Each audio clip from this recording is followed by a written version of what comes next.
ہیں کسی چیز کو حاصل کرنے کے لیے ضروری ہے کہ انسان کے اندر مستقل مزاجی ہو، انسان کے اندر مرکزیت ہو۔ اگر کسی انسان کے اندر مرکزیت ہے اور مستقل مزاجی ہے تو وہ دنیاوی علوم میں بھی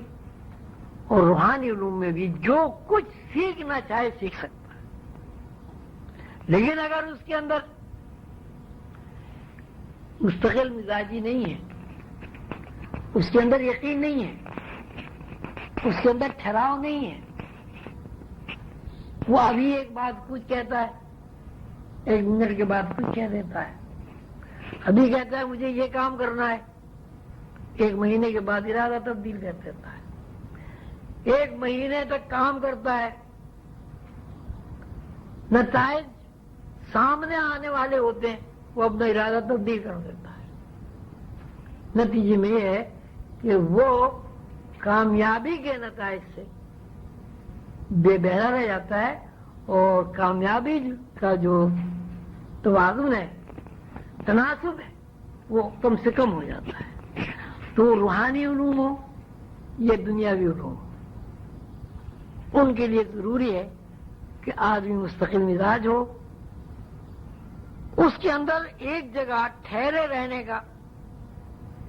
اتنا زیادہ حوصلہ ہو کہ اگر بظاہر حالات اس کے مخالف بھی ہیں وہ ان حالات کی پرواہ نہ کرے۔ تو روحانی قانون یہ بتاتا ہے کہ چونکہ اس نے ایک انفارمیشن قبول کرنے کا تہیہ کر لیا ہے تو لہذا جو انفارمیشن اس نے قبول کرنے کا تہیہ کر لیا ہے، قانون یہ ہے کہ کوئی بھی انفارمیشن جب لوح محفوظ سے نازل ہوگی جب تک وہ مظاہرے میں تبدیل نہیں ہو جاتی اس کی تکمیل نہیں ہوتی۔ وہ انسان ایک اطلاع کو قبول کر کے اگر اس کو رد نہیں کرتا اور مستقل مزاجی سے اس ایک اطلاع پر قائم رہتا ہے، کیونکہ قانون یہ ہے کہ اطلاع بغیر مظاہرہ بنے ہوئے واپس نہیں لوٹتی، سرکل پورا نہیں ہوتا۔ کوئی بھی اطلاع ہو، کسی قسم کی اطلاع ہو، آپ نے اس اطلاع کو قبول کیا، وہ یہ نہیں سمجھیے کہ آپ کے رد کرنے سے وہ اطلاع مظاہرہ اس سے نہیں کیا، یہ مذہب نہیں بنی۔ آپ نے اس کو رد کیا، آپ کے دوسرے بھائی نے اس کو قبول کر لیا،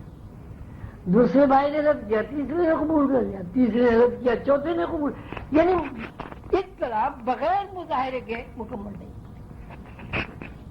اگر کوئی آدمی مستقل مزاجی کے تحت مرکزیت قائم کر کے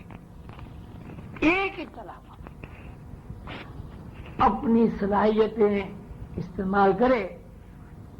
تو لازماً اس کا مظاہرہ ہوگا۔ یہ لوح محفوظ کا قانون ہے۔ جو مظاہرات نہیں ہوتے اس کی وجہ صرف یہ ہے کہ آدمی شک میں مبتلا ہو جاتا ہے، ایک پروگرام بناتا ہے